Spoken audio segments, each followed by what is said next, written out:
지금 그 코스피 시장이 개장이 되었는데, 제가 여러분 저 선거 전에 말씀드렸죠. 선거 끝나고 나면은 아주 급변할 거다.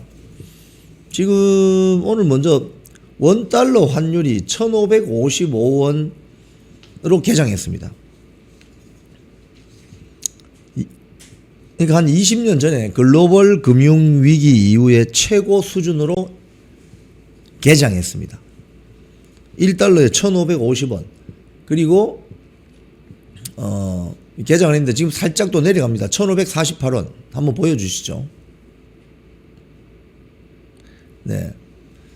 지금 현재 그 구글링을 해보면 나오는 환율입니다. 1548원. 10원 내렸네요. 10원. 아니죠. 한 2원 내렸네요. 지금 여러분, 이 환율은 2009년 3월 6일 1590원 이후에 가장 높은 원달러 환율입니다. 지금 경제위기에 대해서 굉장히 좀 둔감해졌어요. 지금 이재명이 민주당 대표이던 시절에 윤석열 정권 때 이재명이 한 말이 뭐죠? 원달러 환율이 1440원입니까? 1400원이 넘으면 국가 경제 위기가 현실화된다, 이렇게 이야기했죠. 지금 1555원으로 개장을 해서 지금 1548원인데 이거 어떻게 해야 되는 거죠, 여러분? 책임져야 되는 거 아닙니까? 오늘 또 속보가 떴는데, 예, 우리 스패너님들 한 번 더 말씀드립니다. 어제 우리 우잘사 구독자님 한 분이 강력하게 좀 어필을 하셨습니다. 내가 잠실 관련 멘트를 하나 올렸는데 바로 댓글 쓰기를 차단해 가지고 너무 화가 난다. 그래서 우리 스패너님들 되도록이면 뭐 특별한 욕설 비방이 아니면은 댓글에 대해서 그렇게 너무 엄격하게 재단을 하지 말아 주셨으면 좋겠습니다. 네. 자, 누가 국짐이라는 표현을 씁니까? 뭐 여기에 그리고 오늘 코스피 시장이 열렸는데 7,400선으로 폭락장이 시작되었고,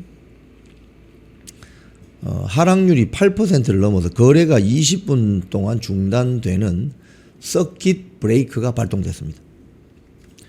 지금 대형주들이 급락. 그러니까 여러분, 이번 지방선거까지 쭉 코스피를 끌어올린 것이 삼성전자, 현대자동차 이런 대형주들 아닙니까? 그러니까 주식을 하긴 했는데 돈 번 사람이 많지 않아. 돈 번 사람이 많지 않아. 지금 주식시장이 7,550입니다. 7,550. 그러니까 한 7, 8% 지금 떨어진 거죠. 지금 삼성전자가 어제보다 그러니까 전날보다 9.5%포인트 하락한 29만 6천 원. 그러니까 30만 원 선이 붕괴되었고요. SK 하이닉스 주가 역시 약 8%포인트 떨어진 190만 원으로 형성됐다고 합니다. 뭐 삼성전기, LG전자, 현대차. 현대차가 10%가량, 10%포인트 가량 하락했다고 하는군요. 그러니까 그동안 이런 대형주들 중심으로 주식시장 상승을 이끌어 왔는데, 이제 이게 지방선거가 끝나니까 이제 뚝 떨어진다 이거죠. 여러분, 국민연금, 연기금 가지고 주식 확보 비중을 늘려온 게 이재명 정권 아닙니까? 그럼 이 확보 비중을 늘린다는 것은 주가 부양도 시킬 수 있는 거죠. 그죠? 근데 이제 선거 끝났거든요. 선거 끝났으니까 이제 일상으로 돌아가는 겁니까? 달러 환율, 그 다음에 코스피 주가 추이를 보면 그걸 알 수가 있습니다. 지금 최재옥님 말씀처럼 국내에서는 원달러 환율이 1,540원인데 인천공항에 가면 어제 같은 경우 1,600원, LA공항에 갔다 오신 분 이야기는 1,700원, 1,800원 줘도 달러를 못 바꾼다, 뭐 이런 이야기까지 들린다는 거예요. 이영희님 감사합니다. 우리 이영희님 지난번 부산 북구갑에서 어마어마한 전투력을 과시해 주셔서 너무 고마웠습니다. 감사합니다. 네. 지금 이런 게 이제 현실이에요, 현실. 예. 원달러 환율 상승. 원달러 환율이 상승하면 그 수입 물가가 상승하잖아요. 원자재 수입 물가. 그러면 그게 고스란히 국내 물가에 반영될 것이고, 그러면 한 2개월에서 3개월, 2개월에서 3개월 시차를 두고 국내 물가도 상승하죠. 그럼 국내 물가가 상승하면 국내에 어떤 일이 일어납니까? 인플레이션. 국내 화폐 가치가 하락합니다. 물가가 상승하니까 내가 돈 1,000만 원 들고 있어도, 실질적으로 1,000만 원 들고 있어도 인플레이션이 일어나면 그게 950만 원이 되는, 그죠? 그런 현상이 일어난다 이거예요. 그럼 어떻게 돼요? 경기 위축이 오겠죠. 한국 돈은 외국에 나가면 쓸모가 없는 이런 지경으로 지금 가고 있다는 거예요. 큰 추이를 보면 올 연초부터 지금 쭉 생각해 보죠. 오늘 6월 8일인데 1월 1일부터 쭉 한번 생각해 보세요. 그럼 좀 더 들어가서 딱 1년 전에 7월 30일부터 생각해 보세요. 그때 관세 협상이 일어나서 어떤 일이 벌어졌습니까? 그러니까 이재명 정권 들어오고 나서 1년 동안 경제 상황을 자세히 그 수치로 보시라니까요. 뭔가 펀더멘털은 별로 안 좋은 것 같은데 대형주 중심으로 주가만 계속 부양하죠.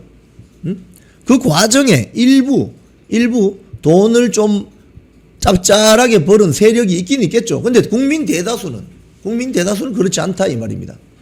그러면서 민생지원금 투하하고 이거 완전 국민을 뭐로 보는지 이런 식으로 우민화시키는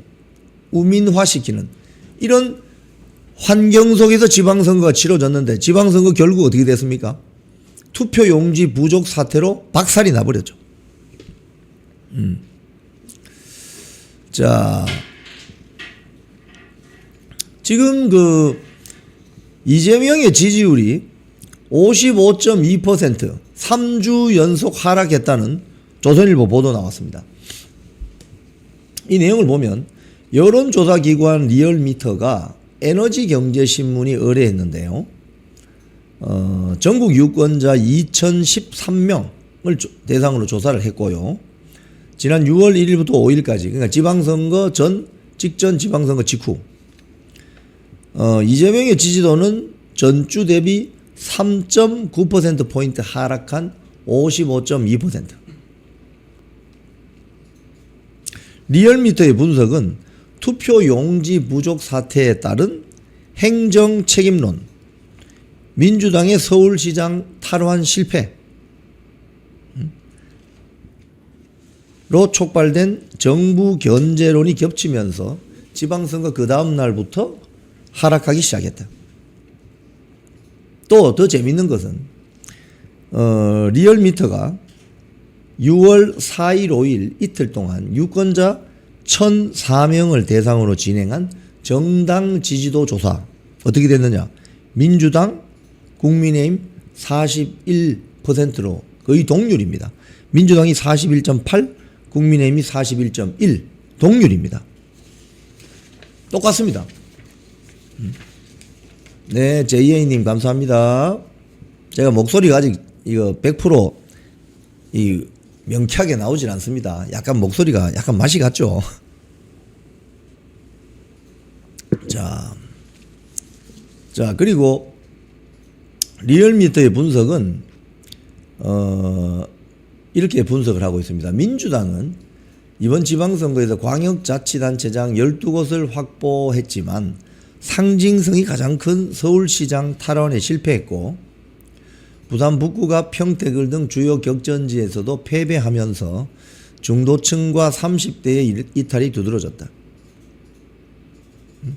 이번 조사는 무선 무작위 추출 임의번호 ARS 방식으로 진행이 됐습니다. 표본오차 95% 신뢰 수준에서 플러스 마이너스 2.2%포인트, 플러스 마이너스 3.1%포인트 이렇게 되어 있습니다. 자, 여러분 제가 여기서 하나 중요한 그 포인트를 여러분께 말씀드리면은, 자, 첫 번째. 이번 그 지방선거 재선거 촉구 지금 범국민 항쟁, 이건 이재명 정권의 치명타입니다, 여러분. 이재명 정권의 치명타입니다. 아이고, 저한테 무슨 문자를 어떻게 보내시는지. 잠시만요. 이재명 정권의 치명타입니다. 그동안 여러분 이 스튜디오에서 하니까 좀 차분하게 말씀드려서 좋네요. 그동안 부정선거에 대해서 약간 부정적이던 부정선거에 대해서 살짝 부정적이던 사람들도 이번에 투표용지 부족 사태를 보고 이런 게 부정선거구나. 제가 이 시험에 자꾸 비유합니다만은 수능시험 치러 갔는데 시험지도 안 주고 답안지도 안 줘요. 그러면 그 시험은 뭡니까? 무효지, 무효. 내가 투표할 의사가 있어서 투표하러 갔는데 일단 저녁 6시까지 투표를 해야 되는데 용지가 없어서 투표를 못했어요. 요거 하나. 두 번째, 6시가 되니까 지상파 3사 종편들 출구조사 방송하는데 그걸 보고 내가 밤 10시까지 투표할 수 있다? 이건 뭡니까? 결과를 뻔히 쉽게 이야기하면 컨닝할 수 있게. 거기에는 뭐라고 나왔습니까? 출구조사에서 서울시장 같은 경우에 정원호가 오세훈을 이기는 것으로 나왔잖아요. 그러면 오세훈을 찍고 싶은 사람은 투표하고 싶겠습니까? 투표하기 싫죠. 그리고 그런 문제 때문에 난리가 나서 유권자들이 이제 분노해서 그 투표장으로 갔습니다. 잠실 우성 아파트인가. 그래서 그 투표함을 지키려고 했는데 결국 어떻게 됐나요? 경찰력을 동원해서 그 투표함을 거기서 사실상 탈취해 갔습니다. 그 탈취한 투표함을 어린이 스쿨버스, 노란색 어린이 스쿨버스에 태워서 이송을 하는데 여야 참관인이 없었습니다. 그럼 뭡니까 이거? 이런 게 부정선거지 뭐. 부정선거 별거 있어요 솔직히. 이런 게 부정선거지. 투표용지 없어서 특히 보수 유권자들이 많이 살고 있는 잠실, 송파구 또는 영남 지역, 이 전국적이잖아요. 전국적. 인천, 그죠? 전국에 한 60여 군데에서 이런 일이 일어났다는 겁니다. 이게 뭡니까? 이게 부정선거죠. 그래서 그동안 부정선거 이야기만 나오면은 부정선거죠. 음모론자들. 이런 식으로 해서 마치 제정신이 아닌 사람인 것처럼 매도를 했는데 이번에 이게 딱 드러난 거예요. 이런 식으로 부정선거 하는구나. 그래서 지금 장동혁 대표가 이건 무효다. 이번 6.3 지방선거는 무효다. 다시 해야 된다. 재선거. 원내대표는 당원들이 안 뽑습니다. 국회의원들만 뽑습니다. 국민의힘은. 민주당은 대의원이 들어가거든요. 자, 그래서 원내대표 선출 일정은 하루 연기됐습니다. 수요일로. 자, 그래서 지금 여기서 중요한 포인트는 이재명에 대한 이건 치명타다.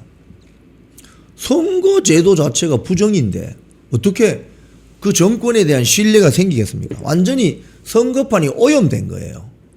선거판이 완전 오염된 거예요. 오염됐기 때문에 이거 선거 다시 해야 된다. 아니 타이완처럼 사전투표 이런 거 하지 말고 본투표 집어넣고 거기서 바로 빼서 개표하면 안 되냐 이거예요. 타이완이 우리나라보다 인구가 절반인데 개표하는 시간 보면 거의 비슷해요. 거기는 개표기도 안 돌아가. 우리 개표기만 슉슉슉슉슉슉 돌아가잖아요. 기계를 너무 믿은 거 아니냐, 기계를. 기계에 입력되는 값이 어떻게 되는지 우리가 확인해 봤습니까?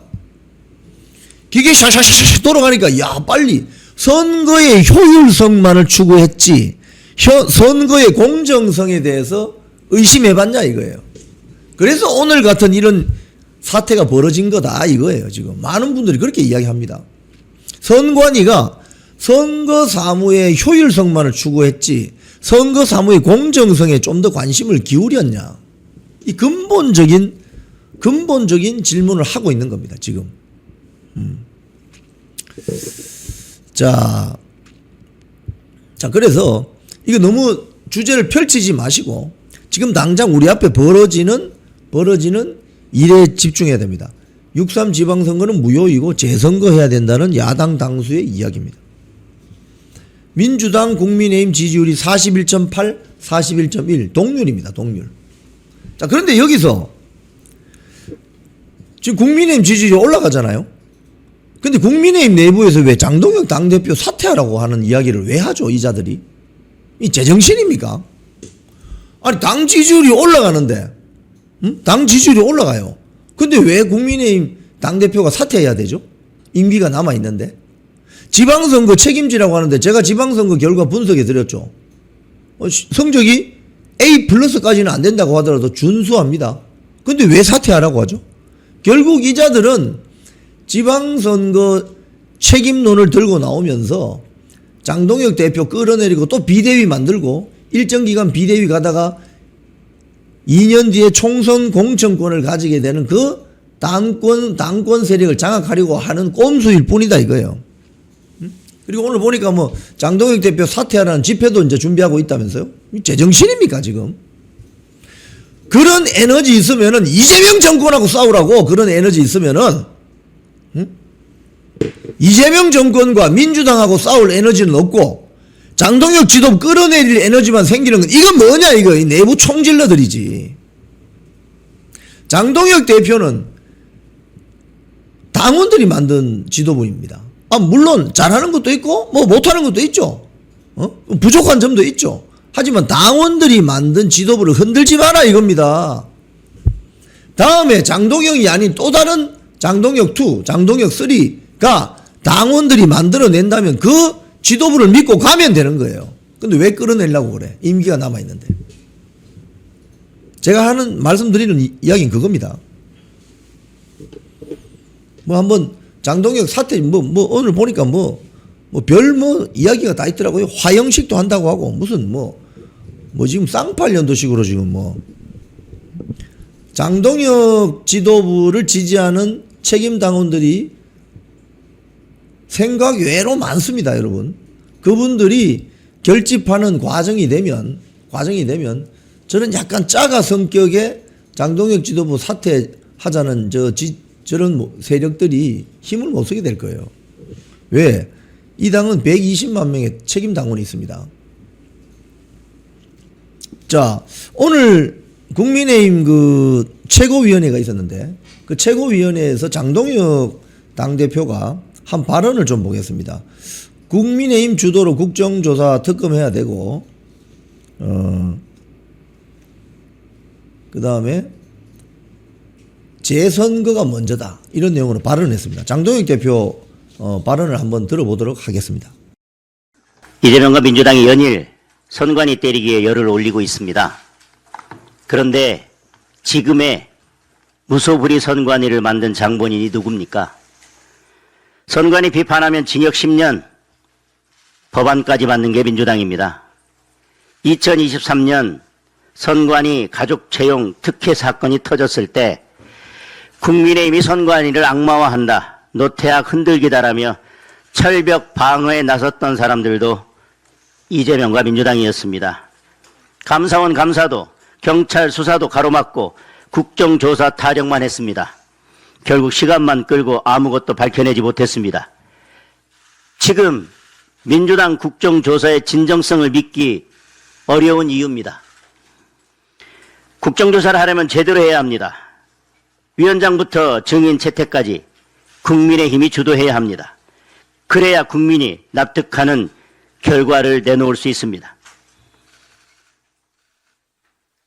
이재명 재판 취소 국정조사 하듯이 민주당 마음대로 증인 고르고 민주당 마음대로 진행하려 한다면 그런 국정조사는 하나만입니다. 결코 받아들일 수 없습니다. 이재명은 이제 와서 검경 합동수사본부 구성을 지시했습니다.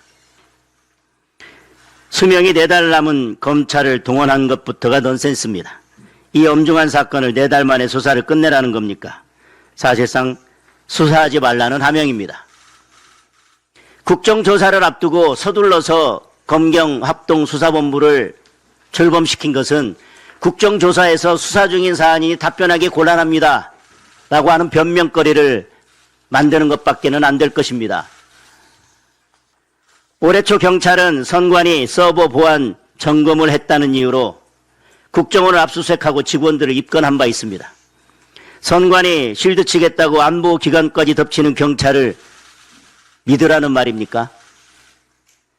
결국 이재명 합수본은 선관위 면죄부형 합수본입니다. 그리고 국정조사를 무력화하고 특검을 피하기 위한 꼼수입니다. 이미 이것에 대해서는 검경합동수사본부를 이야기하는 순간 대통령의 수사 가이드라인이 내려간 거나 마찬가지입니다. 특검으로 갈 수밖에 없습니다. 민주당, 조국당이 추천하는 이재명 하명 특검이 아니라 국민의힘이 추천하는 제대로 된 국민특검에게 맡겨야 합니다. 민주당이 그동안 해왔던 방식대로라면 지금 이런 주장이 충분히 합리적인 주장입니다. 툭하면 특검하고 결국 하고 싶은 특검 다 했던 민주당이 이번에 특검을 거부할 이유는 전혀 없을 것입니다. 선관위가 독립된 기관이라 관여하지 않는다고 그렇게 거듭 말해왔으니 특검을 거부할 이유가 더더욱 없습니다. 이재명이 늘 주장해왔던 대로 이번에 특검을 거부하는 자가 있다면 그 자가 공범입니다. 다시 말씀드리지만 국민의 요구는 재선거입니다. 투표용지를 당일 이송한 투표구만 67곳에 달합니다. 22곳에서 실제 투표 지연 사태가 벌어졌습니다. 서울, 인천, 부산, 울산, 경남 등 대부분 국민의힘 우세 지역입니다. 박빙의 승부에서 얼마든지 결과가 뒤바뀔 수 있었습니다. 광역단체장의 문제만 아닙니다. 기초의원, 광역의원, 기초단체장, 그리고 기초비례, 광역비례 모두가 문제되는 사건입니다. 몇 명의 참정권이 침해됐는지 헤아릴 수도 없고 그로 인해서 어느 선거에서 어떤 결과가 뒤바뀌었는지 아무도 알 수 없습니다.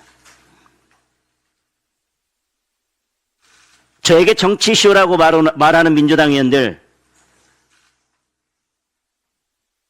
SNS나 국회에 숨어서 그런 말 하지 말고 올림픽 공원에 모여 밤새 재선거를 외치는 시민들 앞에서 그 이야기를 한번 해보기 바랍니다. 이재명도 김민석도 민주당도 사태의 엄중함을 인정했습니다. 민주당 의원 중에도 이미 투표소 부족 사태가 발생한 곳에 대해서는 재선거를 실시해야 된다는 주장이 나오고 있습니다. 긴 말할 필요 없습니다. 국정조사보다 특검이 우선입니다. 그리고 특검보다 재선거가 먼저입니다. 진보 진영의 막말에 관련된 말씀을 한 말씀 드리겠습니다. 전두환식으로 탱크로 밀어버려야 돼. 민주당이 떠받드는 친여 나팔수, 매불쇼, 최욱의 발언입니다. 이재명은 스타벅스의 탱크데이 이벤트에 대해 저질 장사치의 비인간적 막장 행태라고 분노를 퍼부었습니다. 매불쇼에도 똑같은 잣대를 들이대보시기 바랍니다. 착한 탱크 따로 있고 나쁜 탱크 따로 있습니까? 스타벅스에는 거품 물고 불매를 선동하던 민주당 의원들은 하나같이 침묵만 하고 있습니다. 이야말로 선택적 분노 아닙니까? 2030 청년들에 대한 진보 진영의 공격도 도를 넘었습니다. 매불쇼에 출연한 정준희는 청년들의 합리적 분노에 대해 빼빼빼빼빼 하고 싶은 거라고 원색적으로 비난했습니다. 몽둥이를 들어 권력으로 제압해야 한다. 청년들을 찌질하게 만들어야 한다고 막말을 퍼부었습니다. 이런 인식을 가진 사람이 4년 넘게 MBC에서 100분 토론을 진행했고 지금도 대학교에서 청년들을 가르치고 있습니다. 기가 막힙니다. 김어준은 청년들이 국민의힘을 지지하는 이유에 대해 이명박 정부 국정원의 심리적 공작 때문이라고 했습니다. 범죄적 온상이라면서 인터넷 커뮤니티 해체를 주장했습니다. 온갖 선동에 앞장서는 범죄적 가짜뉴스 공장장이 도대체 누굽니까? 민주당도 김어준의 주장에 동의하는지 묻고 싶습니다. 예, 장동혁 대표 조금 전 국민의힘 최고위원의 발언 모습을 보셨습니다. 특검을 해야 되고 국정조사보다 더 먼저 해야 될 건 특검이고 특검보다 더 먼저 해야 될 것은 재선거다 이렇게 이야기했습니다. 선거 다시 하라. 특히 민주당 정치인들 중에서도 이번에 문제가 된 지역은 재선거를 해야 된다.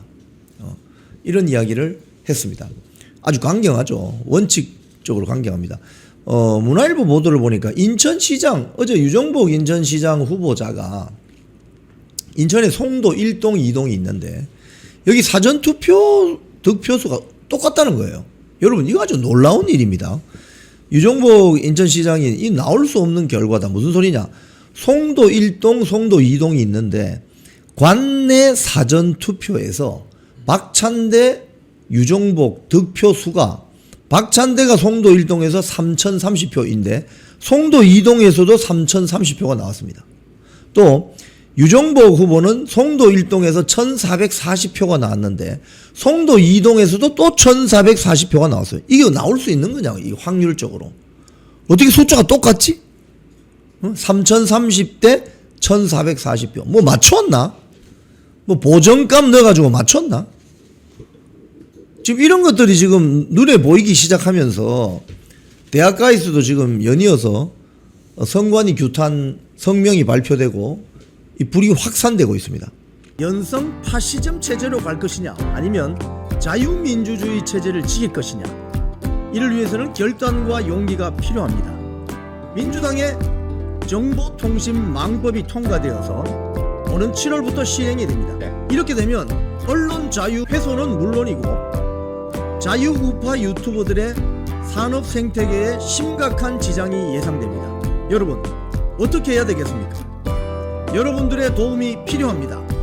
여러분들이 우잘사 회원에 가입하셔서 대한민국 체제전쟁에 승리하고 국민의힘 장동혁 지도부를 지켜내고 정보통신망법을 비롯한 언론 자유를 심각하게 훼손하는 여당발 공세에 대응해 주시기 바랍니다. 우잘사 회원 많이 가입하셔서 함께 가는 여정을 만들어 갑시다. 감사합니다.